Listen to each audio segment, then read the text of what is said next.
여러분 안녕하세요. 미래가치투자연구소의 윤민국 본부장입니다. 계속되는 규제 얘기와 함께 이제 계속 가격이 하락하고 있다라는 기사들을 심심치 않게 보실 수가 있으실 거예요. 심리 지수라든가 매매 지수까지도 이제 계속 하락을 하고 있는데 과연 이 부동산 하락이 정말 계속 장기화될지 앞으로 어떻게 전망이 흘러갈지에 대해서 오늘 심층적으로 분석해 드리는 시간을 가졌고요. 계속 시청하신다면 분명히 큰 도움 되실 거라고 믿습니다. 자, 오늘 부동산 고수비급 지금 시작하겠습니다. 네, 계속되는 대출 규제, 금리 인상, 이제 부동산이 하락하는가라는 주제를 가지고 오늘 시청자분들께 인사를 드리는데요. 자, 예전부터 제가 일전에 계속 말씀드렸지만 아무래도 대출 규제와 금리 인상 영향은 분명히 있을 거다. 그리고 계속 관망세를 유지하거나 조금 더 하락할 가능성이 있다라는 말씀은 드렸습니다. 과연 그렇다면 계속되는 상승 추세에서 이제 하락 추세가 계속 지속이 될 건지, 이 대출 규제와 금리 인상이 어떤 영향을 받을 거고 앞으로 어떻게 흘러갈지에 대해서 다시 한번 심층적으로 알아보는 시간을 가지도록 할 건데요. 자, 최근 부동산에 사람들이 이제 어떻게 바라보고 있나도 중요합니다. 기사에서 계속 보실 수 있겠지만 대출 규제에다가 또 종부세 여파까지 이제 겹치기 때문에 계속 2주째, 현재 3주째 계속 팔자가 더 사자보다 많습니다. 예, 100 이하로 이제 감소가 해서 실제 98.6, 지금 100 이하면 사려고 하는 사람보다 팔려고 하는 사람이 더 많다라고 보시면 되십니다. 네, 이게 그만큼 예전에는 가격이 오를 것이다라는 기대감 때문에 사람들이 많이 찾았다면 지금은 조금 떨어지지 않을까라는 생각을 가질 수 있는 사람들이 훨씬 더 늘어났다, 이렇게 보실 수가 있고요.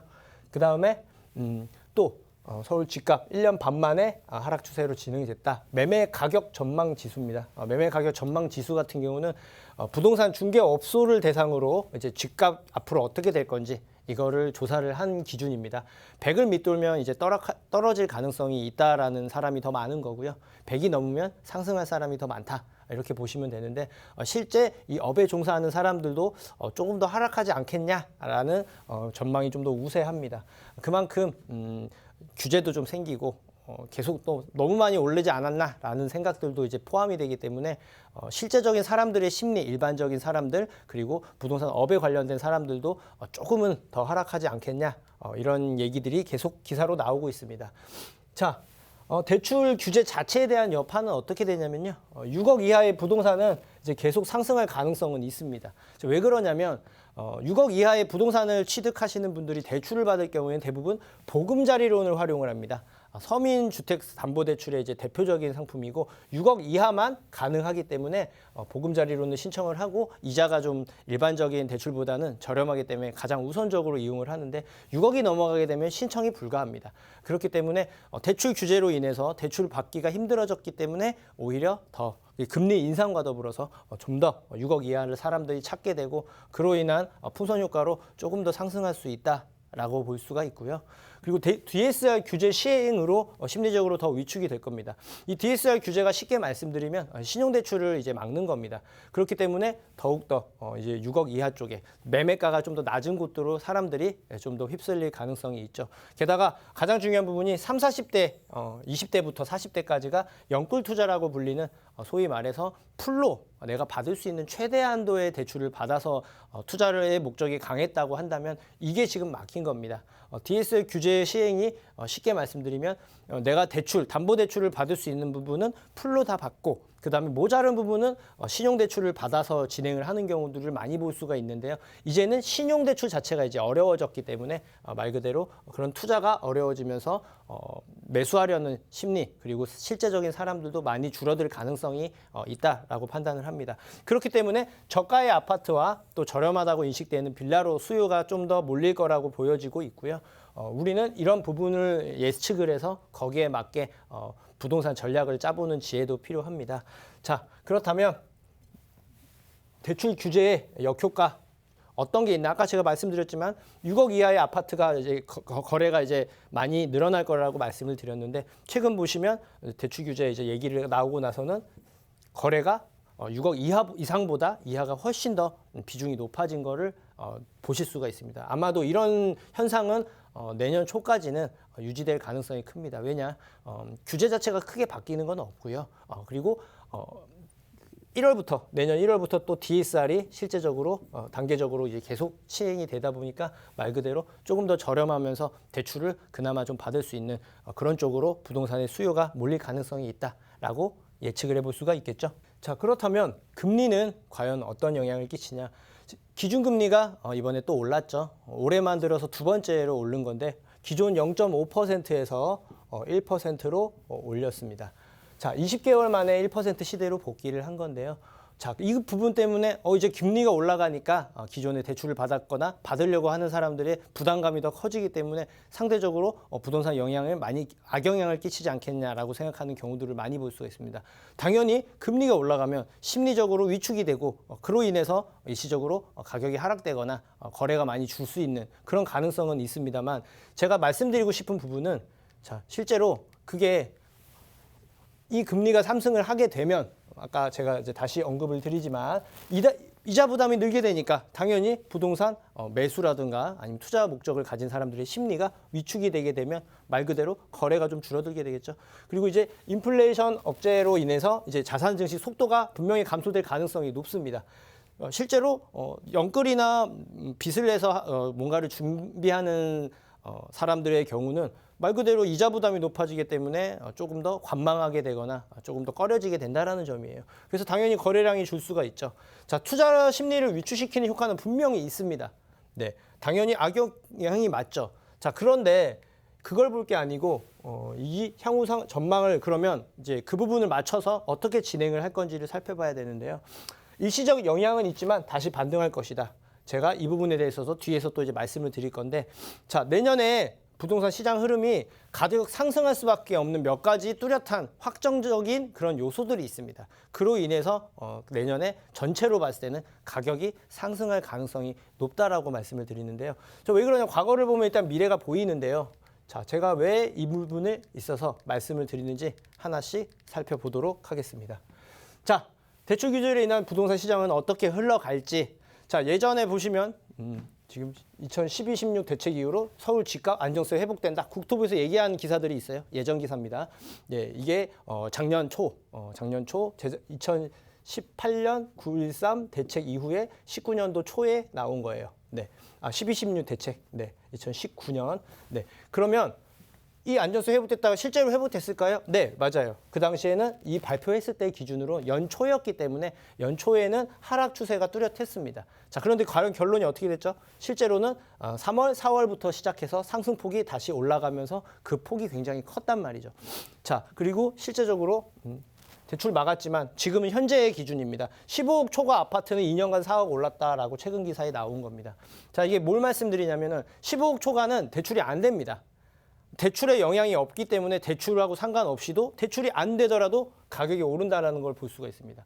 자, 금리가 이게 큰 영향을 주기가 쉽지 않다라는 점을 이제 말씀을 드리는 건데 이게 2018년 10월부터 2019년 초당기 9.13 대책 기준으로 나왔을 때 기준입니다. 내기가 나오고 하락하는 걸 볼 수가 있어요. 전국적으로도 하락을 하지만 서울의 하락폭이 좀 컸죠. 마이너스로까지 이렇게 가다가 이 이후에는 상승한 걸 여러분은 직접 경험해 보셨을 겁니다. 자, 그리고 금리는 지속적으로 상승을 할 거라고도 얘기를 해요. 왜냐? 이번에 그 삼국 총재께서 또 올릴 수 있다. 라고 또 얘기를 했어요. 그러면 또 올라가면 또 어떻게 부동산이 다시 하락하지 않겠냐? 이렇게 염려하시는 분들도 상당히 많을 거라고 봅니다. 자, 현재 금리는 1%예요. 자, 근데 우리가 과거에 금리가 어떻게 흘러갔나도 한번 살펴볼 필요가 있는데요. 2014년 정도부터 이제 가격 상승폭이 좀 컸습니다. 이때가 언제냐면은 금리가 1.75%였습니다. 자, 뭘 말씀드리냐면 여기가 이 기준이 2%인데 2%를 넘어갔을 경우에는 뭐 금리 자체에서도 높았을 때 이제 가격 상승폭이 낮거나 이런 경우를 볼 수가 있는데 1.75%일 때에도 가격 상승폭은 컸습니다. 자, 그런데 지금 0.5%에서 지금 1%까지 올라갔죠. 당연히 심리로는 이제 부동산에 대한 심리적으로 좀 하락할 수 있는 가능성이 있지만 냉정하게 살펴볼 필요가 있습니다. 지금 1%입니다. 여기서 아마 한두 번 더 올라갈 수도 있겠죠. 그래도 1.5%가 안 됩니다. 자, 과연 금리가 시장에 부동산 시장에 하락할 수 있는 절대적인 요소가 맞을까? 절대 아니라는 거죠. 이게 예전 봐도 2015년만 하더라도 1.75%였습니다. 지금 0.5까지 떨어졌다가 이번에 올랐어도 1%라는 거예요. 아직까지도 초저금리라는 점을 잊지 않으셨으면 좋겠습니다. 이 부분을 좀 알고 계셔야 되시고요. 자, 그리고 부동산. 이게 지금 평균 가계대출 금리가 29개월 만에 최고 3.46%. 영끌 비투 잠 못 든다. 부정적인 이제 기사죠. 네. 자, 금리 인상은 투자 심리를 당연히 위축시켜서 하락할 수 있는 가능성을 높여줍니다.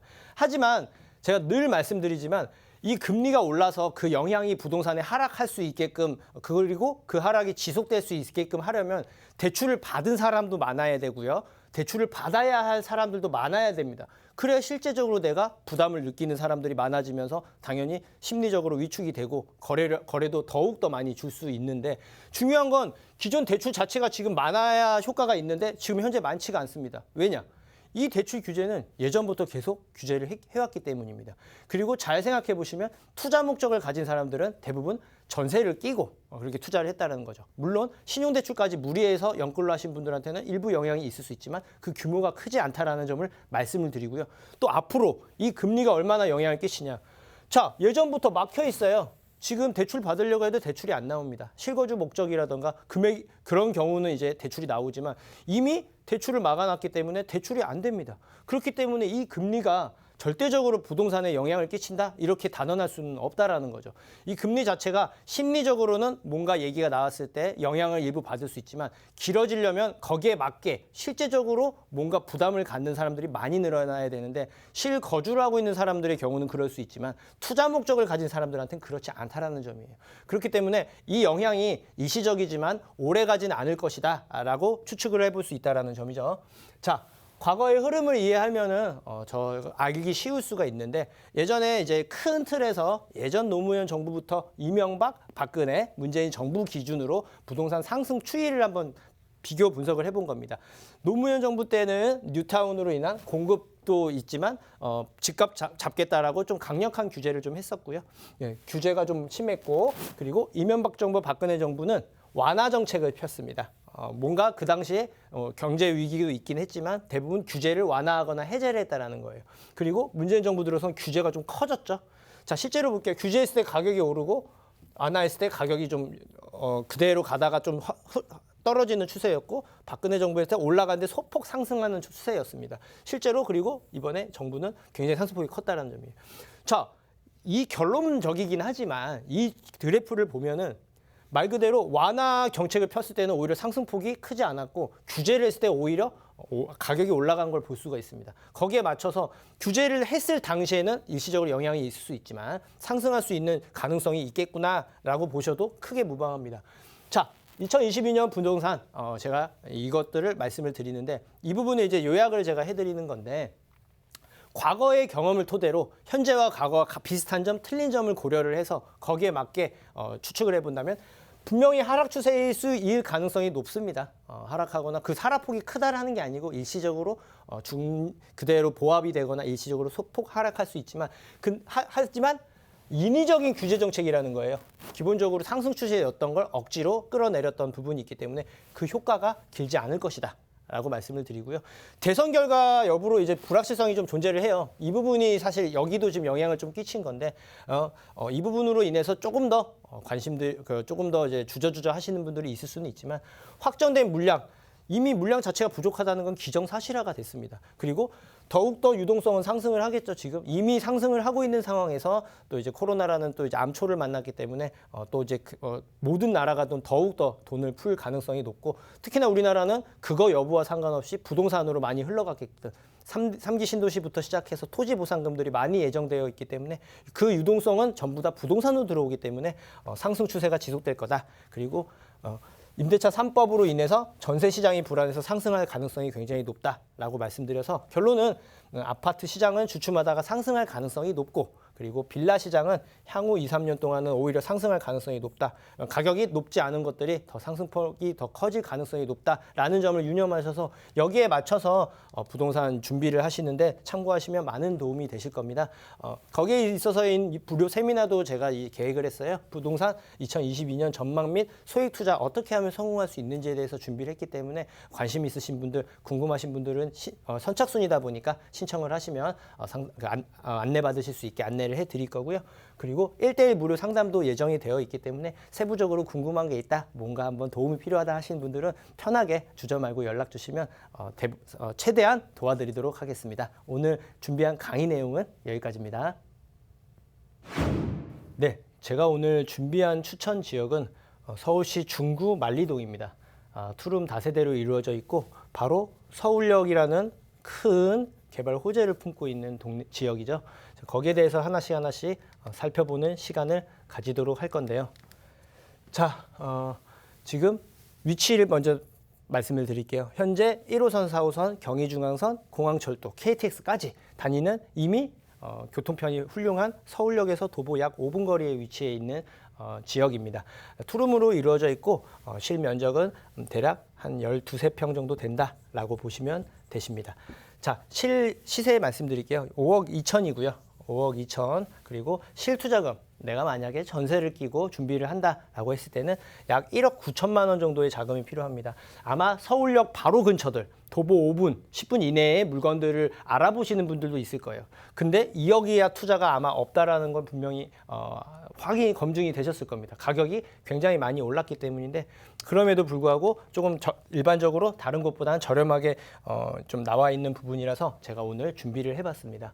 자, 여기 특징이 있는데요. 투자 포인트, 이거는 꼭 알고 계셔야 될 게 뭐냐면, 이 서울역은 5개 역이 추가되는 교통의 핵심지입니다. 지금도 핵심지인데 더욱더 핵심지에 더 공고히 할 수 있는 그런 추가된 노선들이 있다는 점이에요. GTX 누구나 다 아시죠? GTX가 하나도 아니고 2개, A, B가 확정돼서 생겨날 거고요. 신분당선도 생겨날 거고, 신안산선, 그리고 광명철도까지 무려 5개 역이 새롭게 생겨나는 지역입니다. 거기서 도보 5분 거리이기 때문에 직접적인 호재죠. 예, 이 교통편, 저는 교통과 일자리를 굉장히 중요하다고 항상 말씀을 드리는데, 여기는 그 교통도 일반적인 교통도 아닌 굉장히 큰 내용의 좋은 황금 노선들을 가지고 있는 그런 5개의 역이 추가될 예정입니다. 그리고 서울역 코엑스 확정이 됐죠? 내년에 착공을 합니다. 네, 아직 생겨나지 않았지만 내년에 이제 삽을 뜬다는 소식이에요. 말 그대로 일자리, 그리고 역세권이기 때문에 일자리를 포함한 주변 개발을 같이 이루어지겠죠. 서울역에서 5분 거리라고 코엑스에서 2, 3분 거리인 인근에 있는 바로 옆에 있는 지역이다라는 걸 제가 이제 강조해서 말씀을 드리고요. 자, 위치 한번 대략적으로 살펴드리도록 하겠습니다. 자, 서울역이 여기고요. 서울역이 여기인데, 여기서 이제 지도상으로는 도보 5분이라고 제가 체킹을 해놨습니다. 그 정도로 이제 위치가 가까운 곳이고, 여기 바로 위에 이제 코엑스가 생기는 거예요. 위쪽에 코엑스가 새롭게 생깁니다. 코엑스에서도 더 가깝겠죠. 그만큼 입지적으로 훌륭하고, 서울역에서 가장 가까운 지역이 아무래도 서계동, 만리동, 중림동 이렇게 세 지역입니다. 그 중에서도 가장 가까운 곳에 위치해 있다라고 이제 지도상으로 한번 짚어드리고요. 자, 서울역 북부 역세권 개발 계획, 이거는 뉴스로도 나왔죠. 예, 여기가 이제 도심 강북 쪽에서도 또 대표적인 중요한 일자리로 이제 계획이 되어 있는 서울역 북부 역세권 마이스 산업이 유치가 된다. 이라는 기사를 이제 예를 들어서 하나 보여드린 건데, 이제 말 그대로 유유철도 부지에 이제 복합 단지를 개발을 하고, 마이스 호텔 판매 업무 시설, 오피스를 포함해서, 그리고 주변에 공공 시설들, 공원이나 기반 시설들을 해서 2022년 내년 착공해서 2026년 준공을 목표로 하겠다라고 나와 있습니다. 대략 한 2027년에서 8년 정도면 완공이 되지 않을까 싶은데, 내년부터 착공을 하기 때문에 착공이 들리자마자 또 주변의 가격이 올라갈 가능성이 굉장히 높겠죠. 자, 그래서 이 부분을 이제 주목할 필요가 있고, 자, 여기 같은 경우는 이제 요약해 드리자면, 아까 지금 현재는 노선 다니고 있는 게 많아요, 지금도. 그런데 GTX 2개와 신분당선, 신안산선, 광명철도 새롭게 늘어나는 교통 호재가 있다라고 말씀을 드리고, 여기를 보시면 다 지금 계획되어 있는 곳 쪽에 다 서울역이 포함이 되어 있습니다. 그래서 그만큼 교통도 중요하고 또 일자리도 늘어난 이런 누가 봐도 좋은 위치입니다. 여기에 있어서 거기에 있는 투룸 다세대 주택을 제가 오늘 추천 지역으로 말씀을 드렸고 시세가 5억 2천이라고 보시면 됩니다. 5억 2천. 네, 그리고 전세가 3억 3천 정도. 실제로 내가 들어갈 수 있는 비용은 1억 9천 정도로 준비를 할 수 있다. 2억 이내의 투자가 지금 서울역 부근에 재개발 가능성도 있고 뭔가 바뀔 수 있는 그런 근처를 찾는 것조차도 어렵겠지만 찾는다 해도 금액이 굉장히 만만치 않게 높았다는 걸 볼 수가 있습니다. 시세가 좀 일반적이보다 조금 저렴하게 지금 책정이 되어 있는데 뭔가 좀 관심이 있고 서울역이라는 확실한 호재에 뭔가 들어가고 싶다 하시는 분들은 이번 기회를 준비하신다면 분명히 성공적인 준비를 할 수 있을 거라고 말씀을 드리도록 하겠습니다. 자, 그리고 두 번째는 광진구에 위치한 자양동 투룸을 준비를 했습니다. 자양동도 굉장히 넓은데요. 네, 거기서 한강 쪽을 중심으로 말씀을 드릴 건데요. 그 중에서도 이제 2호선 구의역과 강변역을 도보 7분 거리로 이용할 수 있는 입지적으로 뛰어난 한강변임에도 불구하고 여기서 가깝다라는 점을 말씀드리고요. 네, 투룸으로 이루어져 있고 실면적은 약 11평에서부터 13평 정도 된다. 라고 보시면 되십니다.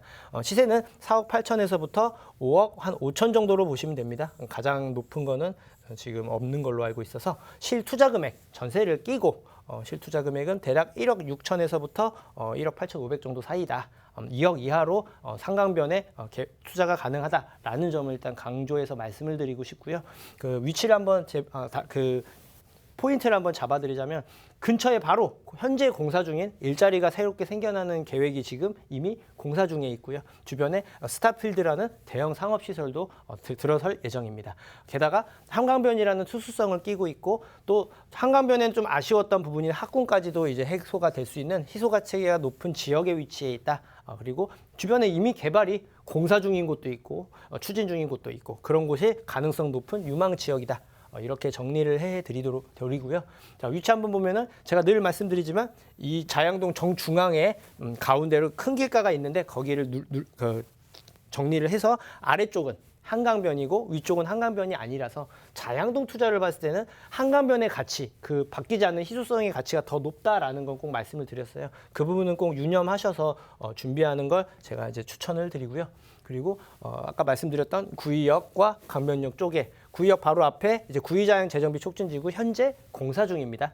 일자리도 생겨나고 그리고 이제 공공시설이나 복합시설들이 다 새롭게 생겨나는데 게다가 이 중앙에 또 직선도로가 또 확정돼서 새롭게 도로가 생길 거예요. 그러면 이 아래쪽에 한강변인데 여기가 한강변의 가치가 더욱더 높아지고 역의 접근성은 더 빨라지겠죠. 예, 그리고 또 강변역 바로 옆에 동서울터미널 개발 확정됐잖아요. 네, 거기서 이제 또 스타필드가 생겨납니다. 스타필드에서 가깝습니다. 도보 5분 이내 거리이기 때문에 그만큼 입지적으로 훌륭하다라는 말씀드리고 바로 초등학교, 중학교, 초등학교가 같이 붙어서 옆에 같이 있습니다. 그만큼 학군까지도 이제 마련이 되어 있는 입지적으로 굉장히 우수한 곳이다라고 정리를 해드리고요.